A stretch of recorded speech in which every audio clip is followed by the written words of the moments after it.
Varicose veins కి సరైన చికిత్స కోసం సంప్రదించండి ఎవిస్ హాస్పిటల్.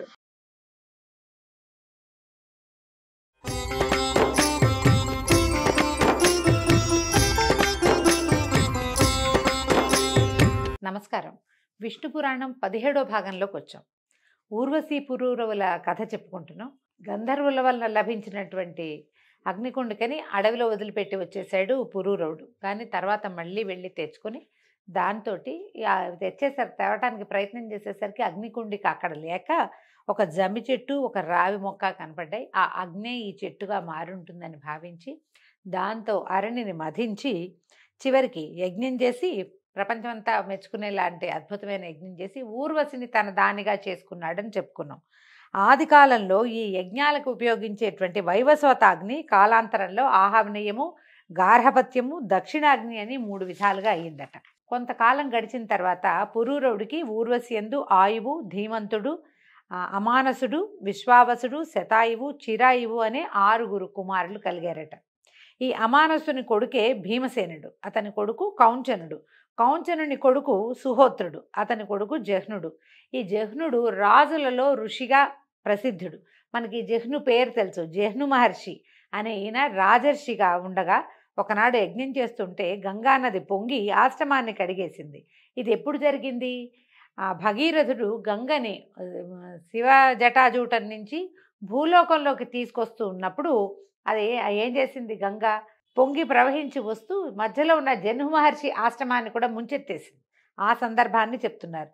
ఆ యజ్ఞపురుషుడిని దీంతో ఈయనకు కోపం వచ్చిందట. ఎప్పుడైతే ఈ గంగానదిలో మొత్తం ఆశ్రమం అంతా కొట్టుకుపోయిందో ఆయన జహ్నువు కోపించి యజ్ఞపురుషుడిని తనలోకి ఆహ్వానించి ఆ శక్తితోటి గంగ ఒక్క చుక్కైనా లేకుండా మొత్తం మింగేశాడట. మింగేస్తే అప్పుడు ఋషులు సురులు బతిమలాడగా భగీరథుడు బతిమలాడగా కరుణించి గంగాజలాన్ని తన చెవి నుంచి వదిలిపెట్టాడట. చేతి నుంచి అని కూడా చెప్తుందండి. కుడి చేయి ఎడం చేయి నుంచి వదిలిపెట్టాడని ఒక మాట, చెవి నుంచి వదిలిపెట్టాడని ఒక మాట, 2 రకాలుగా చెప్పబడతాయి. ఆయనలోంచి గంగానది బయటకు వచ్చేసింది.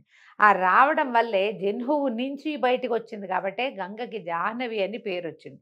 ఇప్పుడు మనం ప్రఖ్యాతంగా జాహ్నవి పేరు పెట్టుకుంటాం. గంగానదికి ఆ పేరు రావడానికి కారణం ఈ జహ్ను మహర్షి. ఈయన పురూరవుని యొక్క మునిమనవడు అనమాట. ఆయన నిరాటంకంగా యజ్ఞం చేసుకున్నాడు. ఈయన కుమారుడు జనకుడు, ఆయన కొడుకు బలాశువుడు, అతని కొడుకు కుశుడు, కుశునికి 4 కుమారులు. మళ్ళీ లవకుశుల్లో కుశుడుగా మనం చెప్పలేమండి. ఈయన వేరే ఆయన. ఈయనకి కుశాంబుడు, కుశనాభుడు, అధుర్తుడు, రజోవసువు అని 4 కుమారులు కలిగారట. వార్లలో కుశనాభుడు ఇంద్రుడితో సమానమైన సాటి అయిన కుమారుడు కావాలని అడవికి వెళ్ళి తపస్సు చేసేసరికల్లా ఇంద్రుడు ప్రత్యక్షమయ్యి ఆయనకి కుమారుడుగా జన్మించాడట. ఆ ఇంద్రాంశతోటి కుమారుడు జన్మించాడు. అతని పేరు గాధి. ఈ గాధి పేరు కూడా మనం రామాయణంలో ప్రఖ్యాతంగా వింటామండి. గాధి నీతి నియమాలతో కూడి చక్కగా పరిపాలన చేస్తూ సంతతి లేక ఎంతో చింతించేవాడట. చాలా అద్భుతమైన రాజ్యం జరిపాడు అతను. ఆయన రాజ్యంలో ఉండగా చాలా చక్కటి పాలన చేశాడు, కానీ సంతానం కలగలేదు ఆయనకి. చివరికి ఎప్పటికో అనేక దేవతల్ని ఆరాధించాక ఆయనకు ఒక కూతురు పుట్టిందట. ఆ కూతురు పేరు సత్యవతి. ఆ కన్యను గోరి ఈ భృగువంశీయుడు ఒక ఆయన రుచికుడు అనే ఒక ఋషి వచ్చి గాధిని అడిగాడట, మీ అమ్మాయిని నాకు ఇచ్చి వివాహం చేయమంటే ఈ ముసలి తపస్సుకి పెళ్ళా అని నవ్వాడట. గాధి ఇంత ముసలివాడు, ఈయనకి ఇంత చక్కని కూతుర్ని నాకు లేకలేక కలిగిన కుమార్తెనిచ్చి ఎట్లా వివాహం ఏ రకంగా చేసేది అని ఆయన ఆలోచిస్తే కానీ రుచికుడు వదిలిపెట్టలేదట. నీకు కన్యాశుల్కం ఏం కావాలో కోరుకో, తెచ్చిస్తాను అని హెచ్చరించినట్లుగా చెప్పాడట. చెప్పి అనేసరికల్లా ఈయన అన్నాడు, సరే నువ్వు ఏమి ఇవ్వగలవో చెప్పు నాకంటే. ఈయన తెల్లని శరీరం, నీలివన్నే చెవులు, వాయువేగము అవి కలిగినటువంటి గుర్రాలను 1000 నాకు తెచ్చిస్తే మా పిల్లనిచ్చి పెళ్లి చేస్తానని చెప్పాడట. ఎలా ఉంటాయి ఇవి? తెల్లటి శరీరంతో గుర్రాలలో నీలివన్నే చెవులు ఉండటం లోకంలో ఉండదు. అసలు నీలపు రంగే ఉండదు గుర్రాలలో. పైగా ఏమిటి? వాయువేగం కావాలి, గాలితో సమానమైన వేగం ఉన్నవి అని అడిగేసరికల్లా రుచికుడు ఏం చేశాడట, ఆయన సరేనని వెళ్ళిపోయి తురంగ తీర్థం అనే క్షేత్రమందు వరుణుని ఆహ్వానించి తపస్సు చేసి 1000 గుర్రాలు పొంది తోలుకొచ్చి రాజుకి ఇచ్చాడట. రాజు ఇంకా ఏమీ మాట్లాడలేక చెప్పిన ప్రకారం తన కూతురైన సత్యవతిని రుచికుడికిచ్చి వివాహం చేశాడు. అయితే ఈయన రుచికుడు తపస్వి అయినప్పటికీ పెళ్లి చేసుకున్న తర్వాత గృహస్థ ధర్మాన్ని సుష్టుగా నిర్వహిస్తూ తపశ్చర్య జరుపుతూనే భార్యతో హాయిగా ఉండేవాడట. కొన్నాళ్ళయ్యాక సంతానకాంక్షతో ఒక మంత్రాన్ని మనసా ఉచ్చరిస్తూ ఆ చెరువు అంటే అగ్నిహోత్రంలో వేసిన దాన్ని దీన్ననమాట, హోమానికి సమర్పించిన ఆజ్యంలో మిగిలిన దాన్ని చెలువు అంటారు. దానిని ఋతు సమయంలో భార్యకి ఇవ్వడానికి సంసిద్ధుడయ్యాడు. అయితే ఈవిడ సత్యవతి భర్తకి నమస్కారం చేసి, నా తల్లి కొడుకు లేక కుమిలిపోతోంది, నాకు తమ్ముడు కలిగేటట్టుగా ఆమె కూడా కొంత చలువు ఇవ్వమని ప్రార్థించిందట. ఇదిగో అగ్నిలో హోమం చేయడానికి పక్వం చేసిన అన్నాన్నే చెలువు అంటారు. చెలువు అంటాం మనం. ఈ పురాణ పుస్తకాల్లో చెరువుగా కనపడుతుంది. అది రా కొమిస్తే రూ రాస్తారు. ఆమె అడిగింది, మాకు మా నాన్నకి పురుష సంతానం లేదు, నా తర్వాత సంతానం కలగలేదు, మా అమ్మ కుమారుడు లేడని కుమిలిపోతుంది, కాబట్టి ఆమె కూడా కొంత ఇవ్వమని అడిగేసరికల్లా భార్య ప్రార్థన విని ఆయన సరేనన్నాడు రుచికుడు. ఆమెను రప్పించాడు, అత్తగారిని కూడా పిలిపించాడు.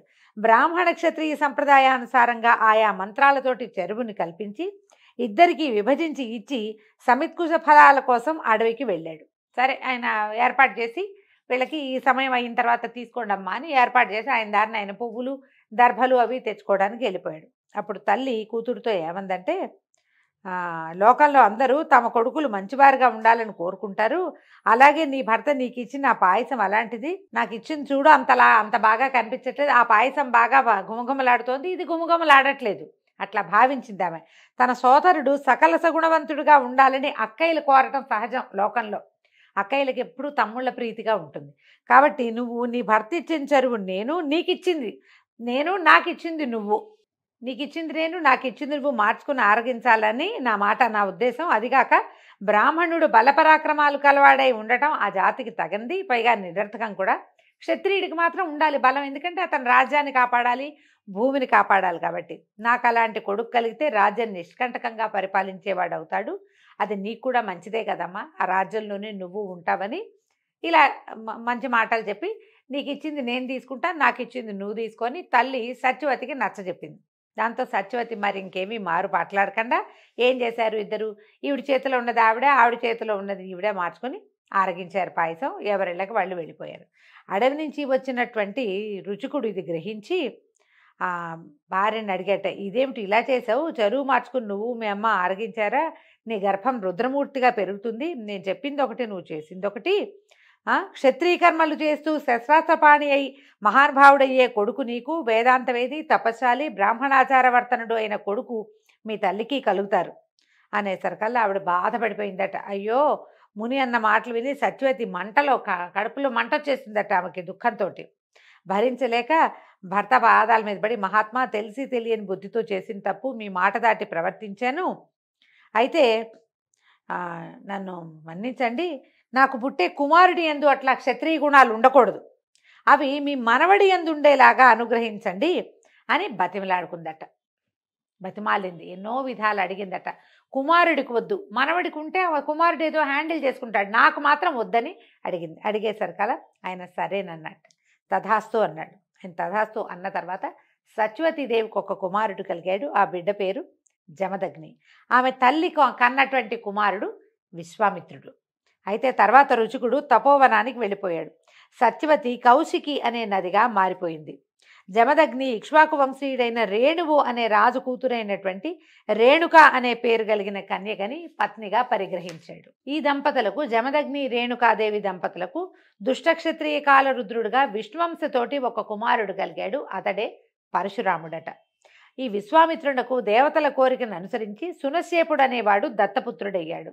ఆ సునశ్శేపుని కుమారుడు దేవరాతుడు. ఈ విశ్వామిత్రుని కొడుకులు మధు, చంద, కృత, దేవాష్టక, హారీతులు.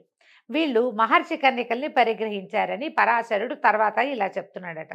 పురూరవుని పెద్ద కుమారుడు ఆయువు, వాడి భార్య పేరు రాహుపుత్రి. ఇతనికి 5 కుమారులు కలిగారట. నహుష, క్షత్ర, వృద్ధరంభ, రజ్య, నేనస్సులని వాళ్ళ పేర్లు. వాళ్లలో నేను నీ కొడుకు సుహోత్రుడు, అతని కొడుకులు కృత్స్నమద, కాశ్య, కాసులు అనేవాళ్ళు, కాసుడు అనేవాళ్ళు ఉండేవాళ్ళట. ఈ రాజసూయాది యజ్ఞాలు చాలా సంతృప్తికరంగా అత్యద్భుతంగా చేశారు వాళ్ళు. వాళ్లలో కృష్ణమదని కుమారుడు శౌనకుడు. 4 వర్ణాల వారితో చక్కగా నడిపించిన వాడు, అంటే ప్రపంచాన్ని చాలా బాగా నడిపించాడట అతను. కాశ్యుని కుమారుడు దీర్ఘతపుడు, తపోనిధులలో ముందుగా చెప్పదగినవాడు.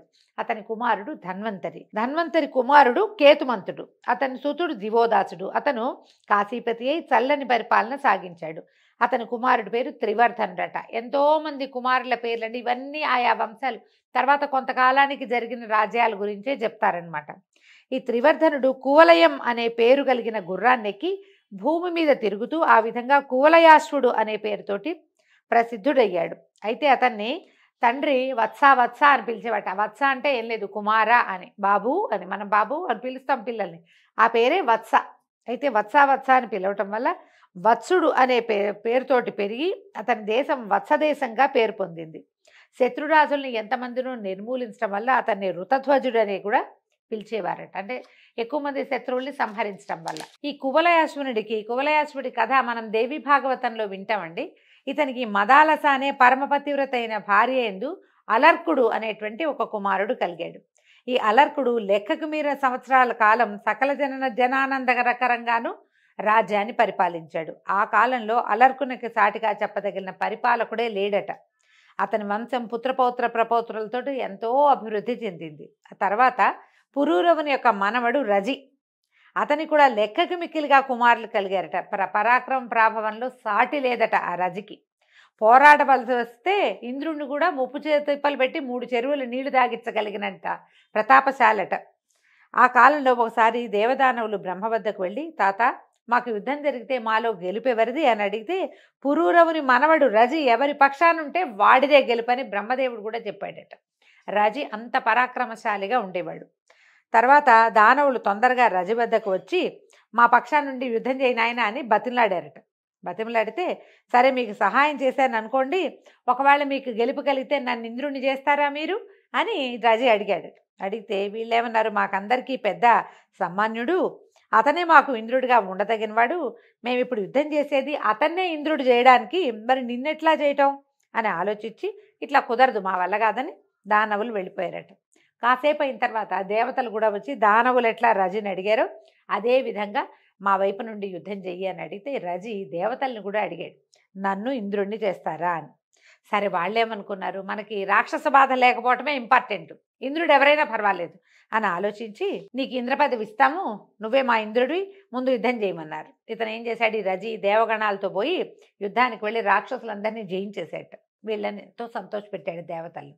అప్పుడు ఇంద్రుడు వచ్చి నమస్కారం చేసి ఏమన్నట, ఆపదలో ఉన్నవాడిని కాపాడినవాడు కన్న తండ్రి సమానులు, నువ్వు మమ్మల్ని ఈ రాక్షసుల బారి నుంచి కాపాడావు కాబట్టి నువ్వు నా తండ్రి వంటి వాడివి, నేను నీ కుమారుణ్ణి. రాజేంద్ర, మానవలోకంలో ఇంద్రుడు అయ్యావు, నీకు వేరే ఇంద్రపదం ఎందుకు, కరుణించి నా చోట్లో నన్నే ఉంచున్నాయన అని. ఎక్కడైనా లోకంలో ఏముంది, కొడుకు ఏదడిగితే తండ్రి అది ఇస్తాడు. ఇప్పుడు నేను నీ కొడుకును కదా, నువ్వు మమ్మల్ని రక్షించి కన్న తండ్రి అయిపోయావు కాబట్టి నా రాజ్యాన్ని నాకే ఇవ్వు అని అడిగితే, ఈ రజి అన్నట్ట, పగవాడైనా వచ్చి ప్రార్థిస్తే వాడు కోరింది ఇచ్చి సంతోషంగా పంపటమే ధర్మం, ఇంద్రుడంత వాడొచ్చి దీనంగా కోరుతుంటే కాదంటాం అధర్మం కదా అని అనుకొని, సరే మంచిది, నువ్వు అమరావతికి పో, హాయిగా నీ రాజ్యాన్ని నువ్వే ఏలుకో, నువ్వే ఇంద్ర పదవితో ప్రవర్తించు అని చెప్పి వెనక్కి వచ్చేసాడట భూలోకానికి. కలహాసనుడైనటువంటి నారదుడు రజి యొక్క కుమారులకి దుర్బోధ చేసి రెచ్చగొట్టాడట. ఆ ఇంద్రపదవి కోసం వాళ్ళు ఏం చేశారు, రజి ఇంద్రపదవిని కోరికల వదిలిపెట్టేశాడు. హాయిగా సంతోషంగా అతడు వదిలేసిన ఇంద్రపదవి కోసం ఆయన కుమారులు దండెత్తారు. లోకంలో మనం ఇలాంటివి చూస్తాం, నాన్నలు చేసిన దానాల్ని వెనక్కి లాక్కోవడానికి ట్రై చేసేటువంటి కుమారులు మనవలు పుష్కలంగా కనపడతారు కలికాలంలో. ఆ కాలంలో కూడా ఒకళ్ళో ఇద్దరో ఉండేవాళ్ళు, ఇదిగో వాళ్లే వీళ్ళు. అది కూడా వాళ్ళు ఏంటంటే వాళ్ళంతటి వాళ్ళకి పుట్టల, నారదుడు వాళ్ళని రెచ్చగొట్టాడు. ఇంద్రుడు ఆలోచించి స్వర్గం విడిచి వెళ్ళిపోయాడట. అయితే ఈ రజి కుమారులు స్వర్గరాజ్యాన్ని ఆక్రమించుకున్నారు. యజ్ఞభాగాలు దేవతలకు చెందనీయక వాళ్లే ఆకర్షించి పుచ్చుకునేవాళ్ళు, రాజ్యపాలన చేసుకునేవాళ్ళు. అలా కొంతకాలం అయ్యాక ఇంద్రుడు ఒకనాడు ఎవరికంటా పడకుండా దేవగురువు అయిన బృహస్పతి దగ్గరకు వచ్చి ఇట్లా ఆలోచించాడట, గురుదేవ, యజ్ఞభాగంలో నాకు ఇసుమంతైనా అందక గోరు కాయగాచిపోయిందంటే అసలు ఆయన చేతులు ఎండిపోతున్నాయి. నాకు ఈ మారు యజ్ఞానికి వెళ్ళినప్పుడు ఎవ్వరికీ తెలియకుండా కొంచెం పురోడాశం తెచ్చి, అంటే యజ్ఞ హోమంలో వేసేటువంటి ఆజ్యం అన్నమాట, తెచ్చి నాకు ఇవ్వవలసిందిగా ప్రార్థిస్తున్నాను.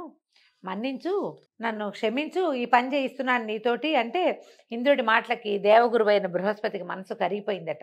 ఏం చేశాడు వెంటనే, దేవతలకి మేలు, దేవతలకి పగవాళ్ళు ఎవరైతే వాళ్ళకి ఫలానా వాళ్ళు అని పేరు పెట్టలా, దేవతలకి పగవారికి మాత్రమే కీడు కలిగేలాగా అభిచార హోమాన్ని ఒకదాన్ని నిర్వహించాడట.